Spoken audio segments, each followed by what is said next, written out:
আপনি আপনার স্ত্রীর কাছে বসে আছেন, একটা ফুরফুরে মনে আনন্দ চিত্তে স্ত্রীর সাথে আলাপ করছেন, তার সাথে আপনি ভাব আদান প্রদান করছেন, আল্লাহর আরশ পর্যন্ত খুশি হয়ে যায়।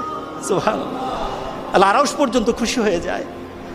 যতক্ষণ পর্যন্ত আপনি এইভাবে আপনার স্ত্রীর সাথে কথা বলতে থাকেন, স্ত্রীর কাছে বসা থাকেন, আপনার আমলনামার মধ্যে সওয়াব লিখতে থাকে। রাসূল পাক সাল্লাল্লাহু আলাইহি সাল্লাম এই কথা বলার পর এক সাহাবী বললেন, ইয়া রাসূলুল্লাহ, স্ত্রীর সাথে একসাথে শুবো, একসাথে ঘুমাবো, একসাথে খাবো, একসাথে তাকে আদর করব, এটা কি সওয়াবের কাজ হতে পারে? রাসূল পাক সাল্লাল্লাহু আলাইহি সাল্লাম বললেন, আচ্ছা তোমার স্ত্রীকে না নিয়ে তুমি যদি আরেকজন স্ত্রীর কাছে বসে থাকো, আছে কি না? আছে কি না? মজাই লাগে, উনিও খাইবেন, রেডি থাকেন। তুমি অন্য কোন স্ত্রীর পাশে বসে বসে ফিস ফিস ফিস ফিস করলা, মজাই লাগবে, তবে মনে রেখে দিও তোমার আমলনামার মধ্যে জেনার গুনাহ লেখা হবে।